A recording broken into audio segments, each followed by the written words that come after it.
Good, we're underway there.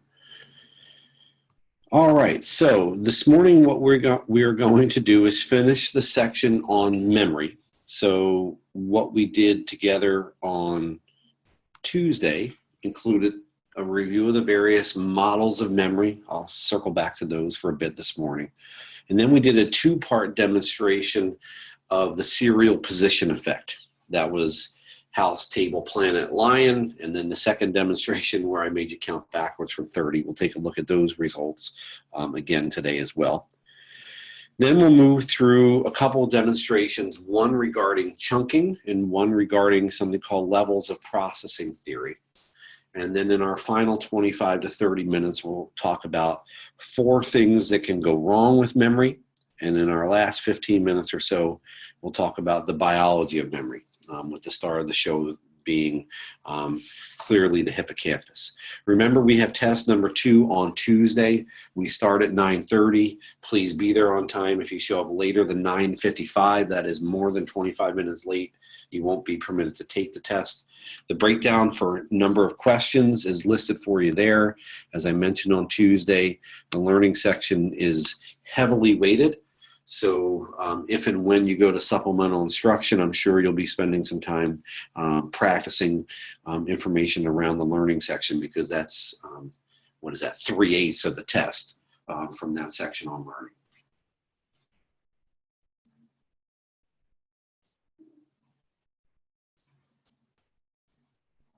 Any questions on any of that at all as we're moving ahead here? All right, well, before we move ahead and do a couple more demonstrations, let's circle back for a couple minutes to some of the big ideas from what we did together on Tuesday face-to-face. We began the review of the models of memory talking about 2 different ways that we get information out of memory. And what I said here was, this is a slide that's about how we get the information out. And the basic distinction is between whether we get the information out in a way that's effortful, that is, we're trying to recall something. If that's the case, we call it explicit memory. And the little mnemonic there that I'm circling is explicit memory. Begins with E, and it involves effort, which begins with E. Implicit memory, in contrast, is sort of automatic stuff, right? Where memory influences our functioning, and we recall things without really having to try to do so. That's a big distinction to make here in terms of how we get the information out. The second slide was about what is it that you're pulling out of memory in terms of the memory content. On the top end, we've talked about declarative memory, which is memory for various facts and events, which can be subdivided based on whether those facts and events are personal or not. So episodic memory would be memory for personal events, whereas semantic memory would be memory for more generic, right, information that would be in a dictionary or an encyclopedia, for example. Okay. Procedural memory is a separate memory store, as I mentioned on Tuesday, which has a separate network biologically in your brain. It has to do with skills and behaviors, how to do things, how to juggle, how to tie your shoes, how to log into Launchpad and access the learning curve quizzes. Those are things that you have to do. It's a separate memory store from those declarative memories up above. Again, this is about what it is that you're pulling out of memory. Then we took a little look and run through sequential processing of memory. So when we initially encode the information, and then we store it away, and then at some point in the future, we possibly have to retrieve that information. Okay, so what I mentioned when we discussed encoding briefly was that encoding included this sort of data entry. And I said this is actually one of the very first places where something can go awry that would influence our ability to retrieve information later on. And that is if we fail to encode the information in the first place, that's going to cause us big problems later on. I'm just looking at the chat box for a second. Is there an issue with sound for you guys or no?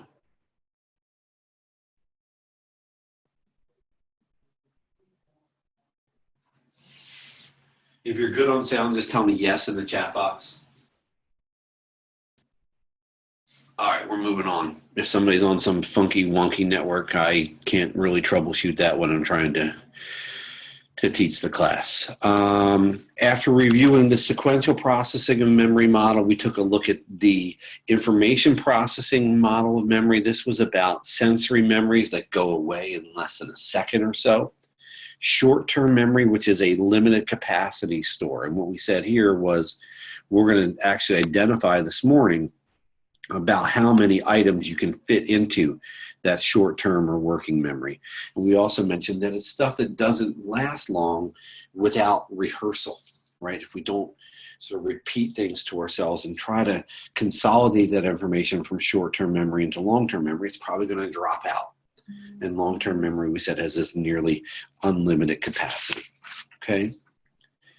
Any questions about any of those different memory models? Okay, so we're good in that regard then. We then did a couple of demonstrations on Tuesday, the first of which was this house, table, planet, lion list. And what we were able to demonstrate here was the serial position effect. And the serial position effect basically is a U-shaped curve. And your curve was close to something like this. It may not have been exactly this, but it has two parts to it, right? The serial position effect is comprised of a primacy effect, which is this enhanced recall for information at the beginning of a list, right? So if we want to point out the primacy effect, it's this here, right? So house, table, planet, lion, you remembered a significant number of those first few words, most likely due to the fact that you were rehearsing them. House, table, planet, lion, house, table, planet, lion. We talked about that. In addition to the primacy effect, the serial position effect also includes the recency effect, which is this enhanced recall for information at the end of the list. And what we said here in describing the recency effect is this is the info that's relatively fresh in that short-term memory store, right? Then we did a second demonstration where basically we were able to eliminate, or at least significantly reduce, the recency effect. And that was a demonstration where after reading you the list of 18 words, what I did was I made you count out loud backwards from 30 down to 0. And in doing so, I was able to make that recency effect disappear, right? Because those last few words were not quote unquote fresh anymore after that delay with interference. And remember, I drew real quickly sort of a before and after graph. So this was your before graph of recall, something like that. If I make it blue now to show you the contrast, right? Second time around. What we didn't get so much was any kind of recency effect over here. So this reduction in the recall of information for words at the end of the list is demonstrating that deterioration in the recency effect when we did the delay with interference. Okay, any questions on any of that? Either the major models there or the serial position effect, the two demonstrations that we did to show you that in action. All right, we're going to begin this morning's new content then with another demonstration. So let me clear my scribbling here and get us on to our next demonstration. This demonstration is going to be about the capacity of short-term memory. How many pieces of information can you hold on to in short-term memory? Yeah, the recency effect is always the right side of the graph because we're going left to right in terms of the sequence of items. Left side of the graph is the first couple of items, right side of the graph is the last couple of items. What I want you to do for this next demonstration is put down your pens and pencils and so forth for a minute. Don't type in what I'm going to read to you guys. What I'm going to do is read to you guys a long list of numbers.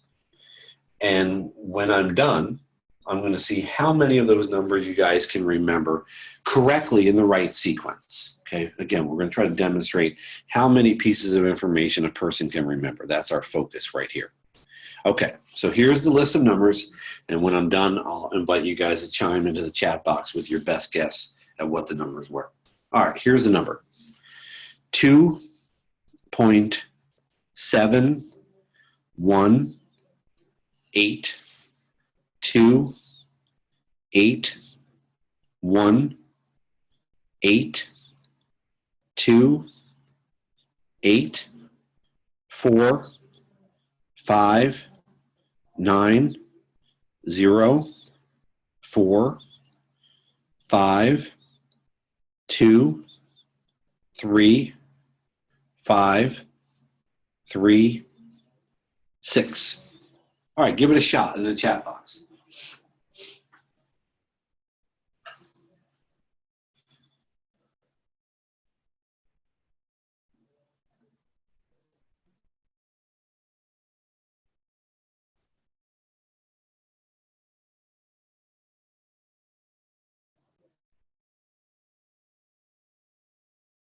All right, Matthew leads with 6. 2.71828 is correct. Stephanie has almost matched him. She had the 1 in front of the 7. You guys are not really good at this. You can't remember 21 numbers. Wow, that's kind of sad. No, it's not. It's actually exactly what we would expect and predict given the capacity of short-term memory. But let's try this a little bit differently. Let me see what I can do here to try to help you remember more than maybe 4 or 5 or 6 digits. So I'm going to read you the number again, but I'm going to read it to you in a slightly different way. All right, here we go. See what you can do when I read it to you this way. 2.7, 1828, 1828, 4590, 45, 235, 36. Try it again in the chat box.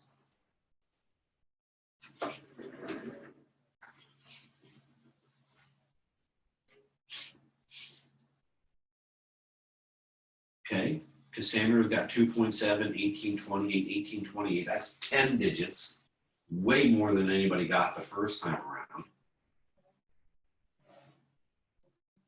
And Evan's got it all the way out. The 36 is out of whack, but you've got, what is that, 10 plus 6 more. Evan got to 16. Wow, okay. How did you do that? What was different in the way that I read the number the second time around? There was a pattern. I grouped some things. I think that's the best description I had there, was I grouped some things. What I did effectively was I chunked it for you. And chunking means just combining items into some potentially larger patterns here. So my first go around was this one up here. This is the natural log, by the way, which I know you use on an everyday basis. It's 21 digits.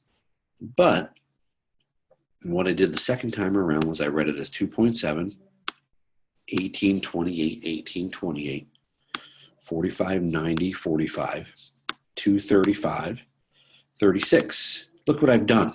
I've made it so that instead of 21 pieces of information, it's 1, 2, 3, 4, 5 pieces of information. And I think our record holder was, I think it was Evan, was at, that's really, we could argue whether it's 2 or 3 individual items. We've got 8 more, and we've got 6 more. We're up to like 16, but really it wasn't 16. It was 3. 1, 2, 3 chunks of information. Okay?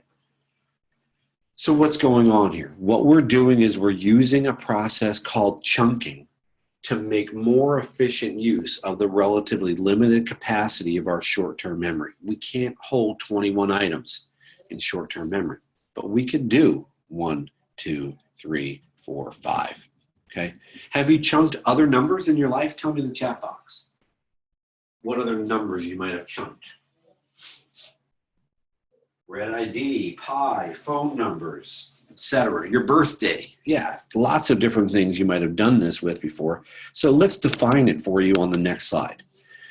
This is a demonstration of the capacity of short-term memory. So the first major take-home important piece of information is this 7 plus or minus 2 pieces of information that you can hold in short-term memory. Okay? In English, 7 plus or minus 2 means 5 to 9. You can hold 5 to 9 pieces of information in your short-term memory. But if you try to leverage this thing called chunking, you can actually hold more than that, right? And we just had somebody hold whatever it was, 16 pieces, 18 pieces of information. How did we do that? We did chunking. So what is it? Chunking is reconfiguring, repackaging items. It's sort of like using a zip file, right, to send a giant bunch of data to someone via email, right? We're reconfiguring things, we're grouping them, we're combining smaller pieces into larger patterns so that we can make better use of this limited capacity. We effectively made 21 pieces of information become 5 instead. Okay, we can handle 5 in short-term memory. We cannot handle 21. All right. Let me stop there for a second. Any questions about either this 7 ± 2 magic number for short-term memory or the idea behind chunking? Does it make sense? If you've got it, tell me in the chat box that you've got it so I know that you're with me and you're not just wandering around in space.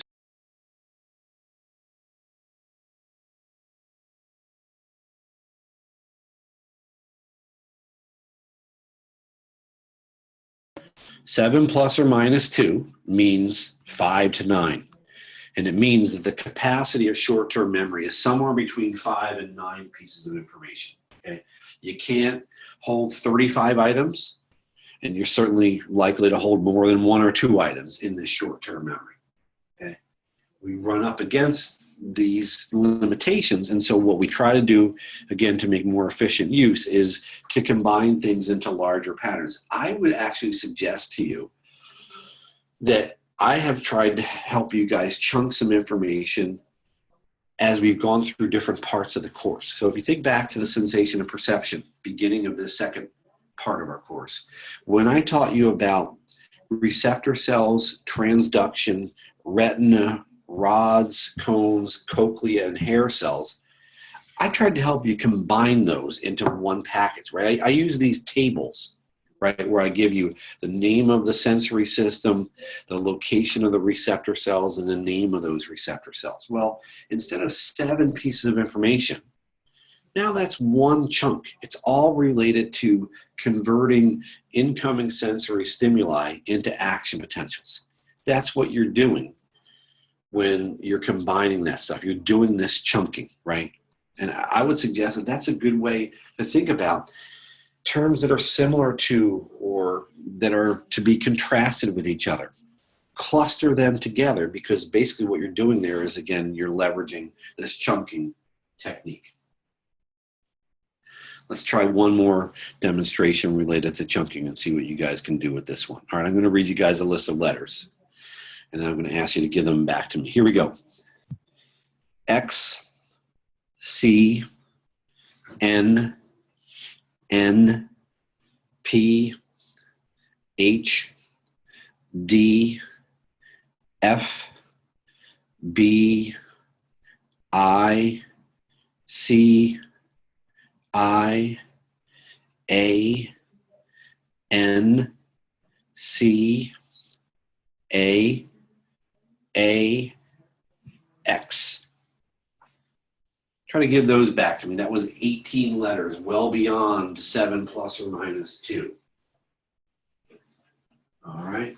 Kristen's got X, C, N, N, P, H, D. That's 7. That's about what we would expect. Matthew has got 6 of them. Okay, Evan's got, okay, Evan had a bunch of them, up to about a dozen-ish, because I'm betting that Evan was already chunking as I was reading those letters to you guys. Let me read you the letters one more time. Here we go. X, CNN, PhD, FBI, CIA, NCAA, X. Try it again.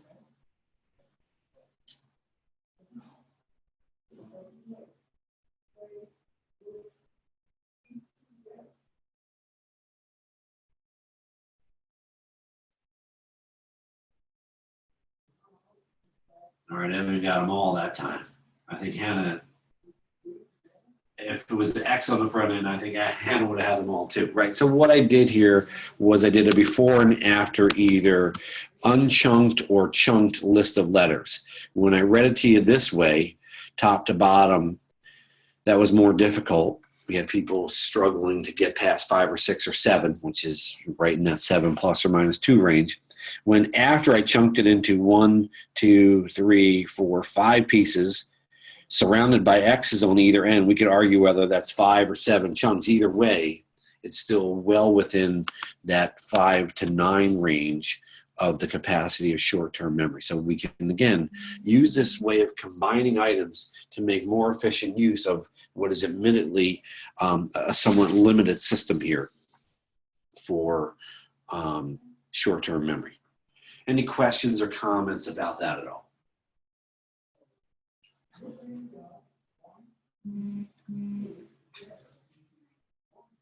All right.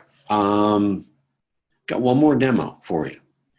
Here's what we're going to do with this last demo. It's a little bit different from what we've been doing. And it's going to involve having you answer a question about a word that's presented to you at the top of the page. So let me just walk you through the procedures here. What I'm going to want you to do is get a clean piece of paper out. And on that piece of paper, you're going to write down the answer to a question that I'm going to ask you on each of a whole bunch of slides in a row, okay? I don't want you chiming into the chat box with your answers or any of that. I want you to write your answers down as we go through these. So what am I going to ask you to do? Let's take a look. On each of the slides that I'm going to show you, I'm going to give you a target word at the top of the slide. The target word is basically the word that's in a little box like this at the top of each slide.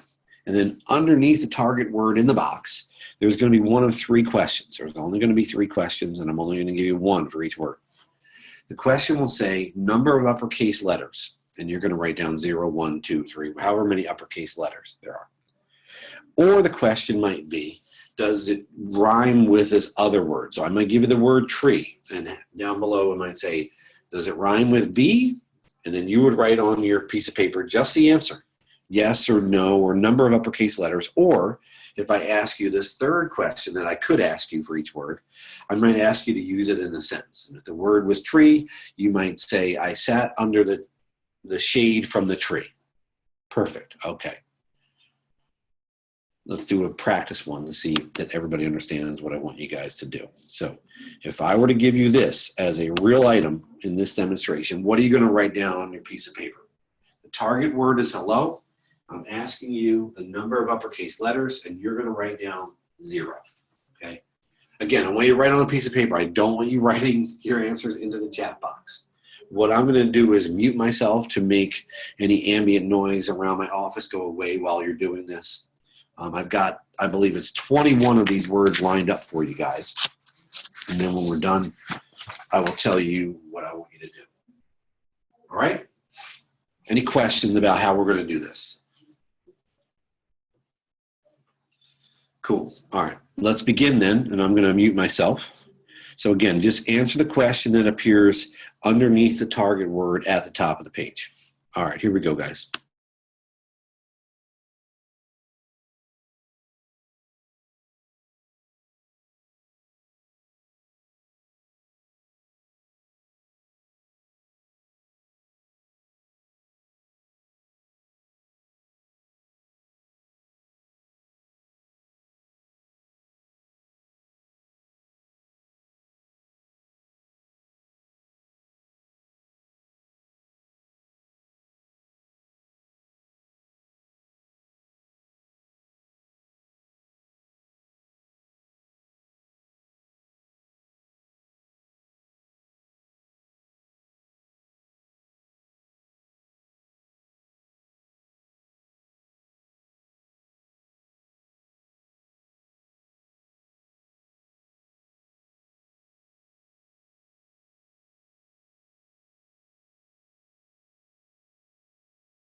All right, guys, what I want you to try to do now is flip the page over and recall as many of the target words as you can from the top of the page. Don't put them in the chat box. Write them down on your piece of paper. I'm going to give you guys a minute to try to do a free recall of the target words that you encountered at the top of each page. All right, I'll be back in a minute.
All right, guys, that was a minute to do that recall.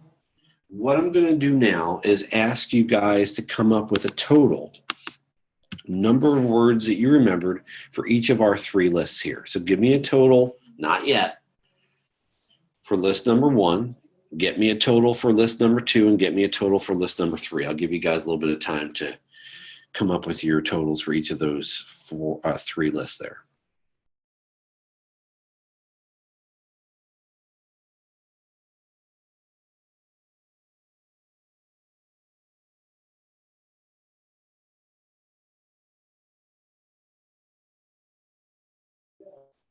All right.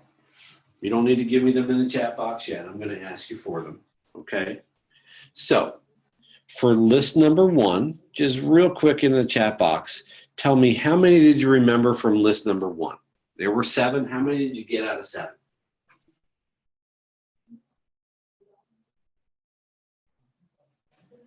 I see a lot of 0s, 1s, and 2s. Do you guys?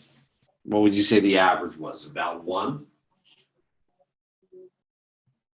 Yeah, it's probably about 1. Okay, let's get totals for list number 2 now.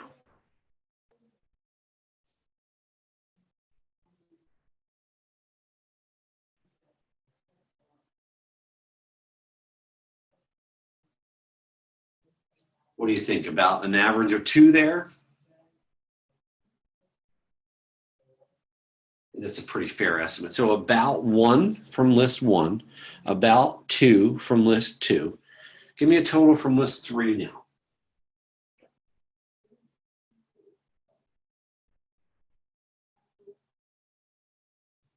Much bigger numbers, right? That average is maybe 4, 4.5, something like that. So we were around 1 to around 2 to around 4 to 5 for list number 3. What was different across those 3 lists? List number 1 was the words for which I asked you to do what? The question for the words on list 1 was always what?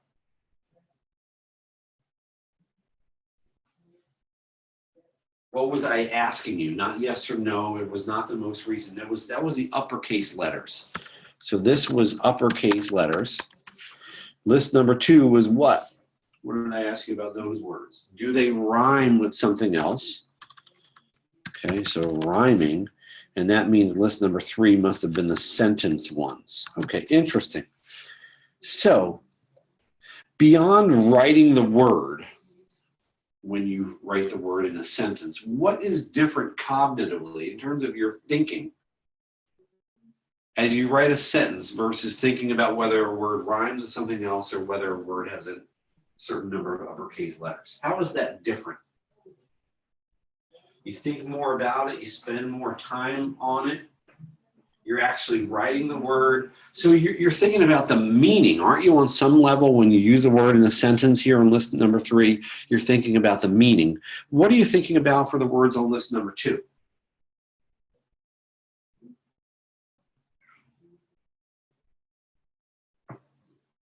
Well, it has to do with rhyming, right? Obviously, you're thinking about whether, you know, they sound a certain way, right? Something about the acoustics. And list number 1 is a really simple, I think we'd all agree, a pretty superficial scan for the number of uppercase or number of capital letters. And what was always the answer, by the way, for list number 1? It was always 0. Okay, so you remembered about 1 of these, about 2 of these, and about 4 or 5 of these. What are we demonstrating here? What we're demonstrating here is something called levels of processing theory. It's a pretty simple, straightforward theory to explain to someone. It basically says that we're more likely to recall information that we process in deeper, richer, more meaningful ways. Okay, we're more likely to recall information that we process in deeper, richer, more meaningful ways. So if we do shallow processing, like visual encoding, and this in our example would have been number of caps, right? You could count the number of times the letter T appears in a word. You could count the number of vowels. You're doing a very shallow, superficial scan. I mean, I'd rather have a computer come up with those numbers than actually do that myself. This is going to lead to relatively poor recall. Okay, so with shallow processing, we're going to get poor recall. You guys, for number of capital letters, were averaging about 1 out of 7 words. When you did the deeper processing, when you did what we might call semantic encoding, if you don't know that word, it's a fancy word that means meaning.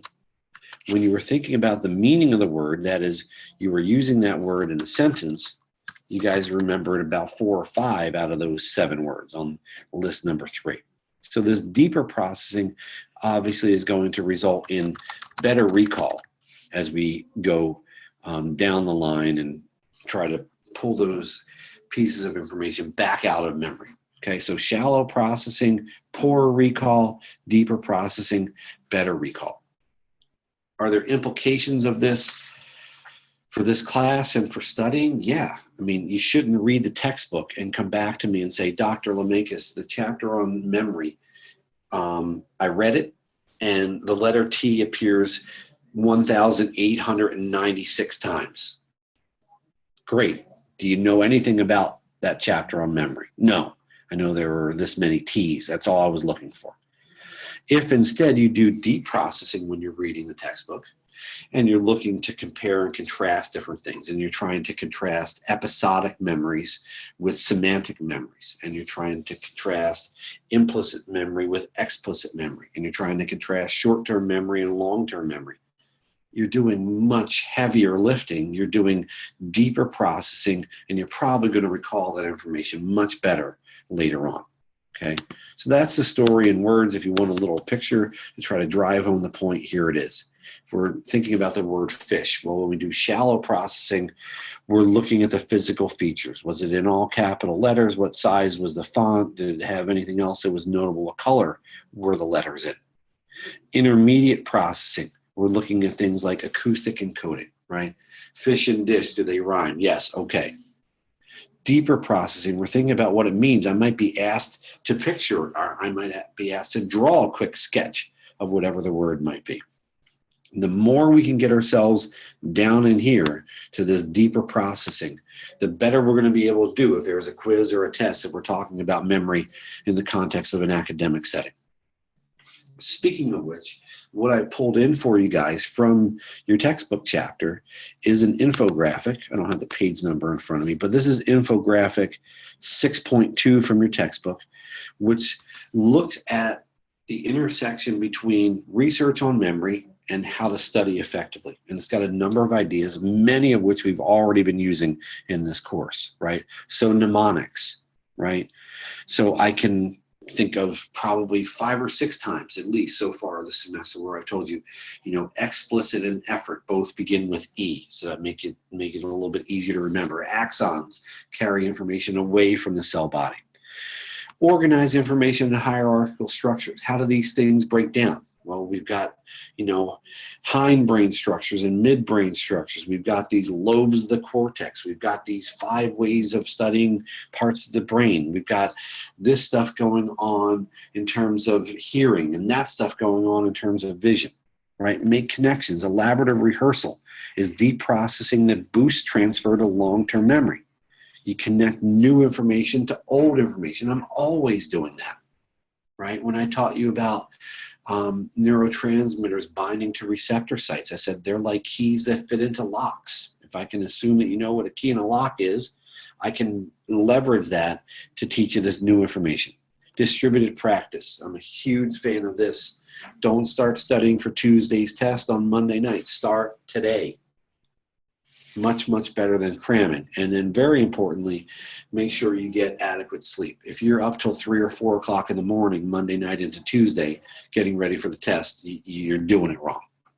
Okay. Let me stop there for a second. Any questions about this 4th and final demonstration of this levels of processing theory? So we did 4 demos total. We did 2 together in class on Tuesday. Those were about the serial position effect. This morning we began with a demonstration of chunking, the 2.7 and so forth number. The 4th and final demonstration was this list of words.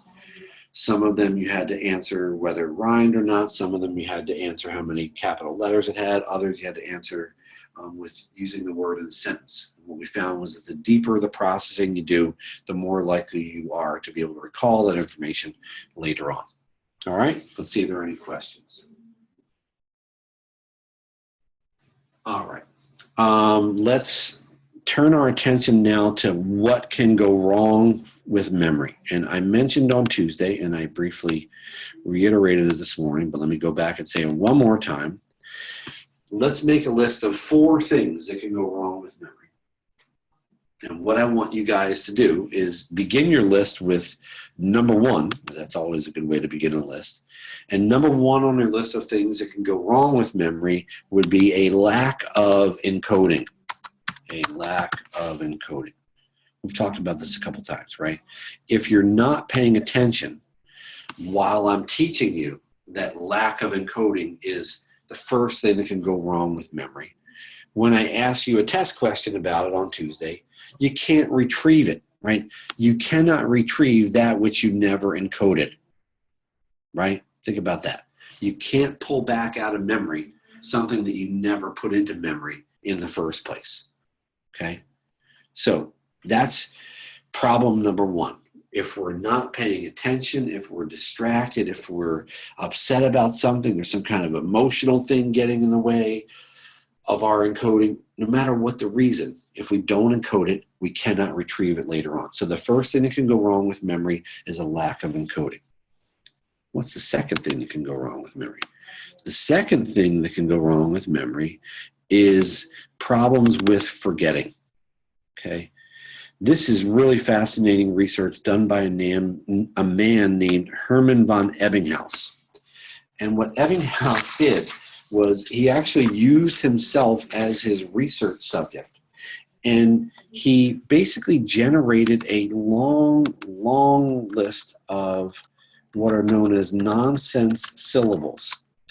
Nonsense syllables are combinations of consonants and vowels, like the ones I'm sharing with you right now, that we don't encounter in a given language. So this is what's called uncontaminated learning, right? It's not connected with any prior learning. And what Ebbinghaus did was he generated a giant list of these nonsense syllables, and then he set about trying to memorize as many of them as he could. What he did then, after all the memorization time was done, he put the book away and he tested himself to see what percentage of the words he could remember over time. An hour later, a half a day, 2 days, 10 days, 25 days later. How much of this stuff here do I recall over time? So the y-axis is showing the percentage that he remembered, right? So if it's dropping down, and it is, very, very quickly, what is that showing? Well, it's showing that within the first hour after trying to memorize something, he forgot more than half of the information. Okay, so the first take-home message here about forgetting is what? How quickly does forgetting happen? Tell me in the chat box.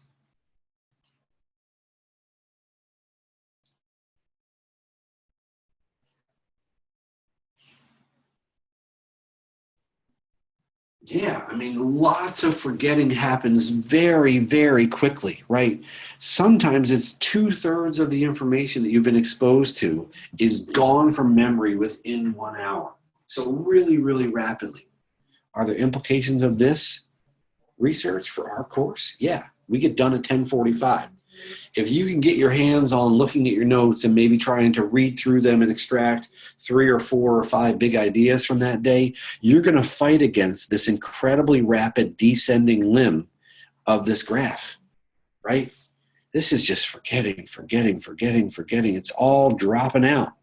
And then things flatten out, right? Once we get out past a couple of days, it really doesn't get a whole lot worse. Where it gets really, really bad is early on.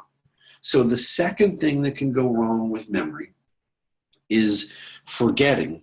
And what we know about forgetting is that a lot of it happens really, really rapidly. It's basically an L-shaped curve, isn't it? Capital L-shaped curve here, showing the rapidity, the speed with which we forget things. Yeah, you should never cram. You know that. All right. So we can fail to encode the information. We can forget it pretty rapidly. What else can go wrong with memory? Well, if you've ever had multiple quizzes or tests on the same day, you probably have had some experience with a third thing that can go wrong with memory, which we refer to as interference. Okay? So the third thing that can go wrong with memory is one of 2 forms of interference. One is called proactive interference. One is called retroactive interference. I'm telling you now, I'm definitely going to ask you a test question about this, okay? So let's walk through these together. Let's pretend that I studied Spanish at 9 a.m. today. And let's pretend that I studied Italian at 11 a.m. today. And then what happened was I had an Italian test this afternoon at 3 p.m. With proactive interference, what it says here is old information interferes with newly learned information. So the way I attack these problems is I always write old on the left. It's like a timeline, right? New on the right. And then I point at what I can't remember. Well, it's an Italian test, and what I can't remember is the Italian, let's say, vocabulary. I've got old interfering with new. The arrow is pointing forward in time because it's a timeline scenario here, right? 9 a.m., 11 a.m., 3 p.m. When the arrow points forward to the new information, point at what you can't remember. What I can't remember is Italian. That's called proactive interference. Again, old interferes with new. Let me just be explicit about that and write that up here. For proactive interference, it's going to be old interferes with new. Okay? So, if you have ever called your new boyfriend or girlfriend by your old boyfriend or girlfriend's name, that's not good, right? You don't want to be doing that on a regular basis. What you could say is, oh my gosh, I'm really so sorry. That was proactive interference. That's what was going on there. Okay. The other form of interference is called retroactive, and I like to focus on the retro part of that word, because when I think of retro, I think of like old school uniforms or music or whatever, or fashion, right? So we've got retroactive is something about old. Well, what is it about old? It's the same deal. We're going to do Spanish studying at 9 a.m. We're going to do Italian studying at 11 a.m. We're going to take a test at 3 o'clock. This time around, it turns out that the test is actually a Spanish test.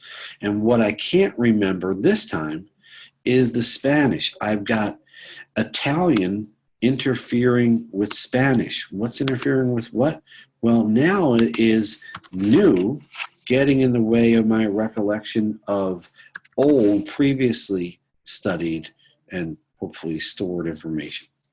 So if I were to define retroactive interference for you down here on the bottom, I'd say this is now when new interferes with old. Okay, new interferes with old. So what is this scenario? Well, this would be if you were to move to a new city and get a new phone number, and you can't remember your old phone number or maybe your old address because of your new phone number or new address. That would be new getting in the way of old. That would be this retroactive interference. Okay?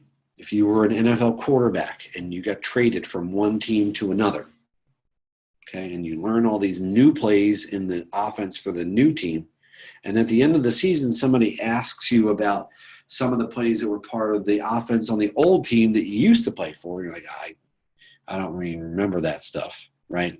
That's, again, this retroactive interference. So again, retro means that the arrow points back in time. So again, when I give you one of these questions, not if, when I give you one on Tuesday, write old on the left, write new on the right like a timeline, and then point at the thing that you can't remember. And if you point forward in time, it's proactive. And if you point backwards in time, it's retroactive. Okay? Let me stop there for a second. Questions about this third thing that can go wrong with memory, known as interference, which I'm sure you guys have encountered in the academic setting.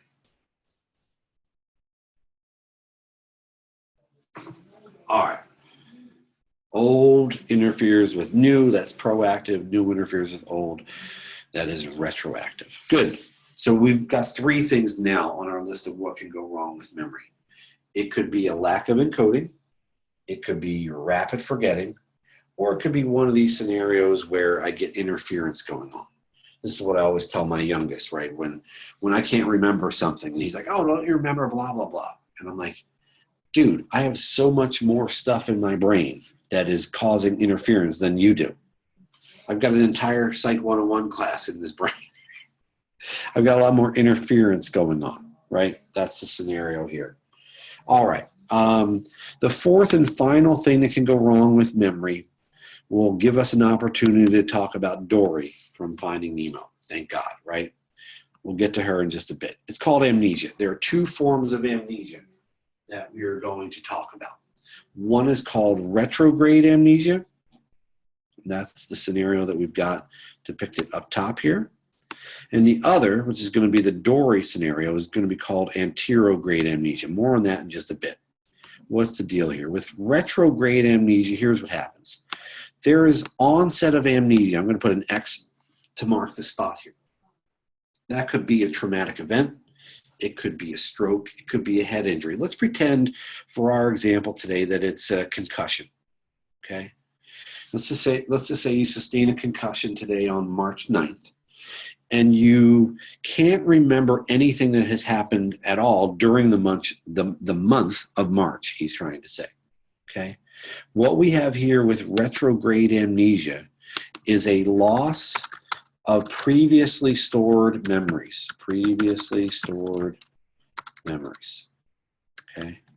That's the deficit. That's the problem with this retrograde amnesia. Kind of like the retroactive interference being about something back in time. The retrograde amnesia here, the retro part is about back in time in the sense of things that we had stored away previously and now they're gone, right? This loss of previously stored memories, okay? So this would be a scenario. I mean, I actually had this happen with my younger brother, who was a star football player when we were in high school, and he sustained a concussion during a football game. It was like a Saturday afternoon game, and he didn't remember anything that had happened earlier on that day on Saturday. Okay, well that's a relatively short-term, thankfully, form of retrograde amnesia. The contrasting form of amnesia down below is called anterograde. Let's draw an X again to say this is when, let's say, the head injury, the concussion occurred. And what happens now is not a loss of previously stored memories, but instead with anterograde amnesia here, we get what I think is actually an even worse scenario. And it's worse in the sense that this is now an inability to form new memories, okay? And our prototypical example of this is going to be Dory from Finding Nemo. Okay, we're going to look at a clip in just a minute. But what happens here is I effectively don't have a save button that permits me to move information over from short-term memory into long-term memory. We've got this inability to form new memories. So if you meet someone who has anterograde amnesia, like right now at 10:20 on Thursday morning, and then you come back to see them again tomorrow morning at 10:20, you'll be brand new to them again tomorrow. Okay, unless they were to write something down on a Post-it note or something, right? They don't have an ability to store information about meeting you today into their memory system. Okay, it's just not there. They can't do it. Okay, that's the defining feature of this anterograde amnesia, again, this inability to form new memories. Okay, all right, let's take a look at the Dory clip, partly because it's fun, but partly because it really nicely demonstrates anterograde amnesia, although they're going to use the term short-term memory loss. But I want you to immediately inject into this Pixar movie not short-term memory loss, but anterograde amnesia. So let me clear up my scribbling. Let me jump over into my browser, and let's take a look at the Dory video here. Here we go.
I'm so sorry.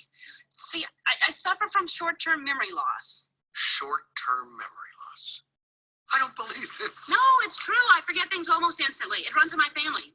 Well, I mean, at least I think it does. Where are they? All right.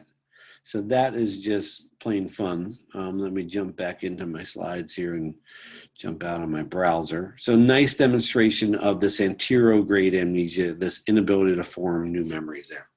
All right, questions about that at all? She could certainly have some amount of retrograde amnesia as well. We're about to talk about a case that demonstrates that too. Let's get into a quick little polling question since I really haven't done any of these with you guys yet today. So take a look at this one and give me your best answer for that.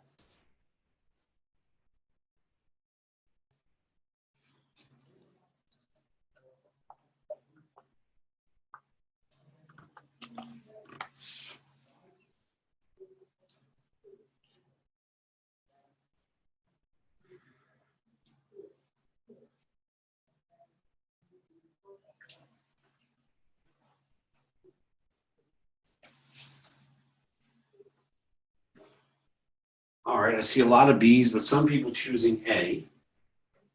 No Jeopardy music today. I didn't have enough free time to get it together. Why is it B? B is the correct answer.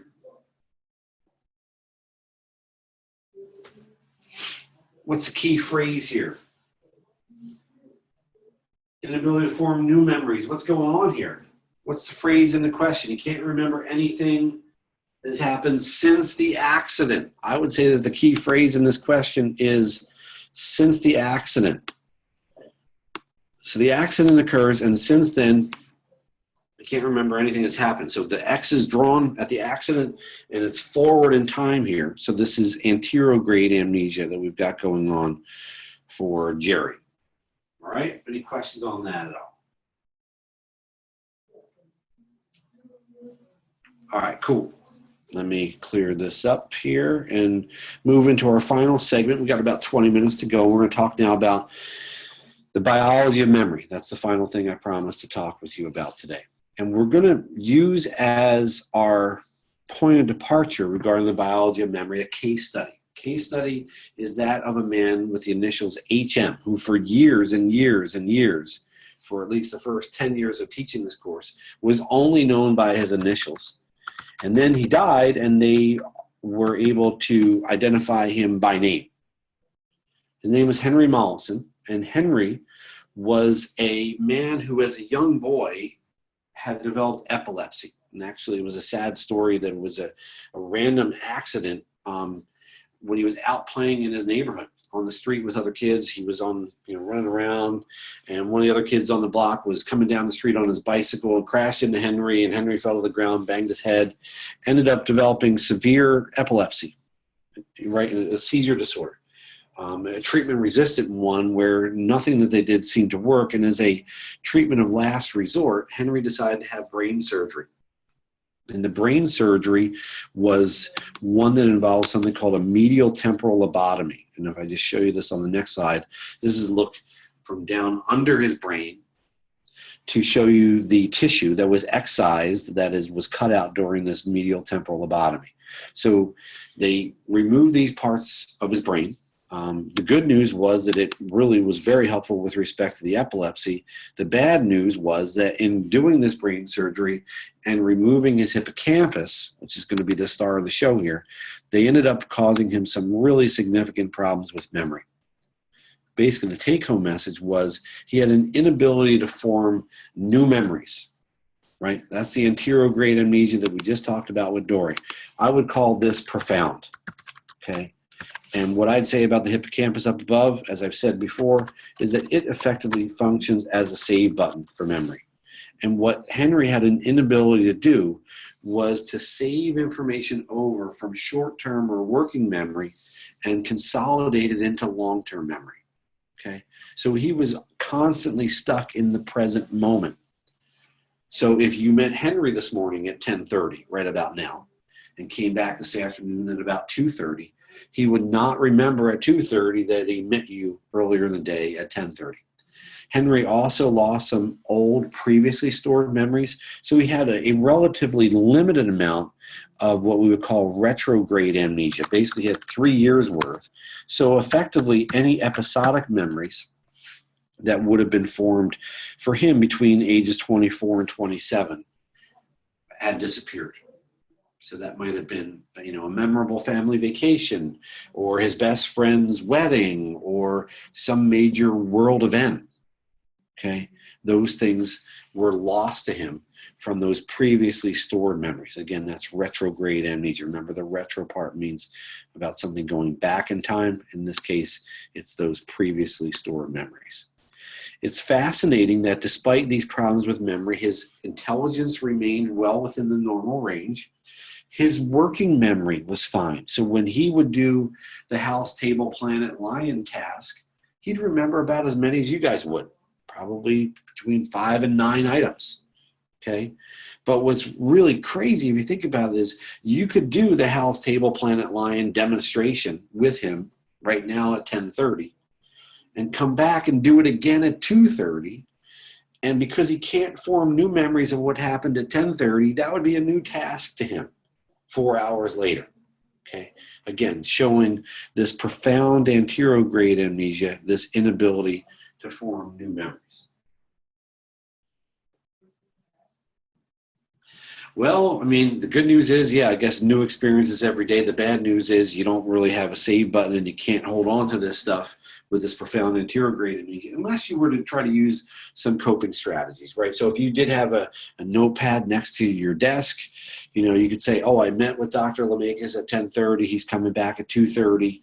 when I come back at 2:30, if he turns and looks at that note, he say, oh yes, I have a note here saying that we met earlier today. I don't really remember the details, but I have something here that indicates that we did indeed meet. And he was well aware, his insight was certainly there about his memory deficits. Okay. And not much that you could do to help him be able to hold on to what was lacking in terms of his memory abilities here. What's fascinating about his case was his brain is actually was donated to science, and there were a number of really good articles about this at the time. This is about a half dozen years ago now. His brain was brought to UCSD, and they actually streamed live online the really fine slicing that they did to get these brain structures on these slides so that they could be examined further by brain scientists and try to discover more about the biological underpinnings of memory. So he, along with Phineas Gage, is probably, in the top 3 to top 5 all-time case studies in the history of psychology. He's a really important figure. So again, hippocampus, save button for memory. That's really the take-home message here for the case with HM. Beyond the hippocampus, there are a couple other things I do want to mention to you guys. The cerebellum we mentioned briefly on Tuesday has a role in procedural memories. Somebody remind me in the chat box, what were procedural memories again? What did they have to do with?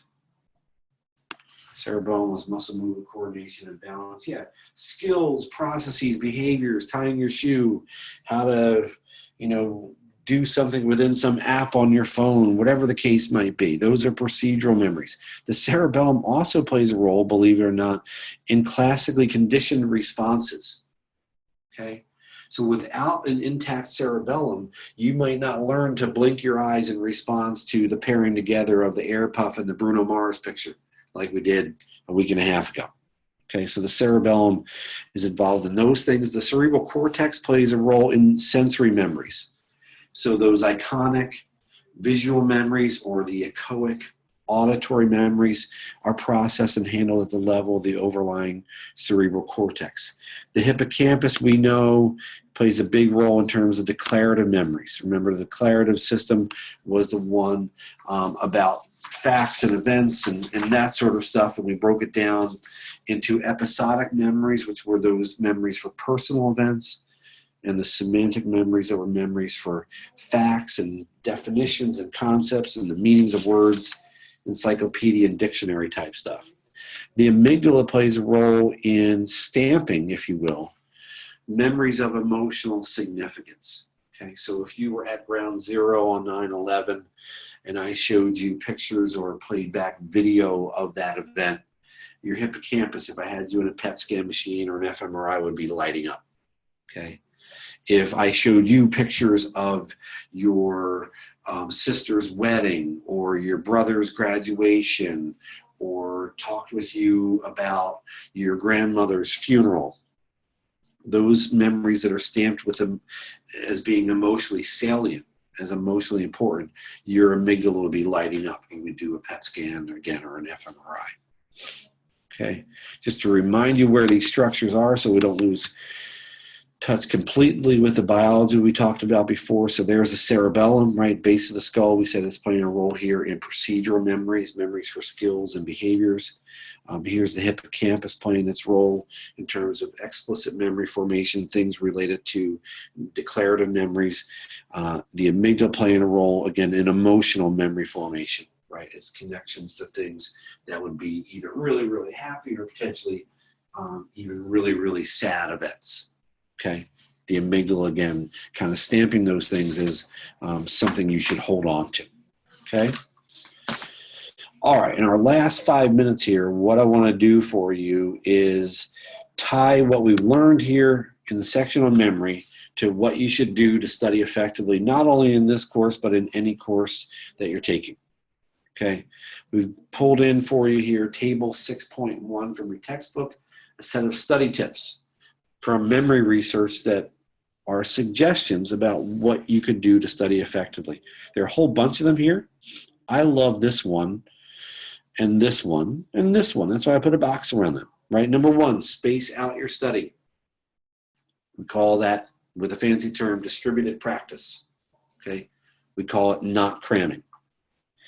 Minimizing distractions. You might think you're a multitasker. No one's a multitasker, especially people who think they're multitaskers. They're even worse than people who don't think they're multitaskers. Don't do it. Focus in on what you're doing when you're studying and turn all the other crap off. Test frequently. Do lots of retrieval practice. There's a testing effect where the more you practice with quiz type and test type questions, the better you're able to remember that information later on.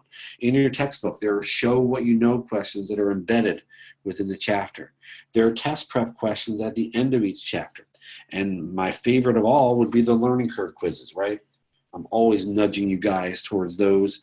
I give you points for doing them each week. They're great additional practice, and again, giving you the opportunity to do this retrieval practice.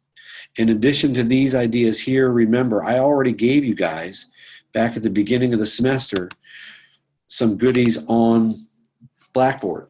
Remember this announcement here about effective study strategies. If you click on the Learning Scientist posters, these are as good as it gets for empirically based, research-based study strategy. So here's space practice, there's retrieval practice, elaboration, all good stuff, and all of them show you how to do it. What specifically would fall underneath that heading. So if you're not using those, you really should be. Let me just grab that link so I can paste it into the chat box for you guys so you'll have it. Because this is really, for me, just some fantastic stuff. So let me grab that, and then let me grab the chat box on this machine. There it is. And paste that in there for you guys so you have it. All right, if you want to click on that, you'll have it open in your browser. We also looked at already earlier today this list of methods of studying smarter. Again, things like mnemonics and elaborative rehearsal and all that. So you've got plenty of goodies suggesting ways of studying effectively, okay?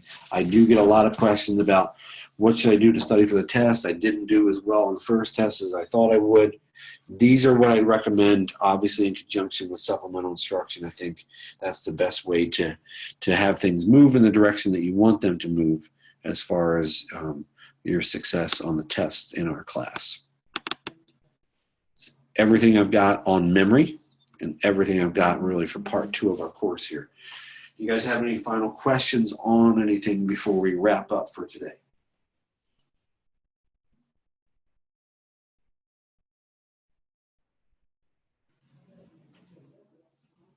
Going once, going twice. Somebody just chimed in with something.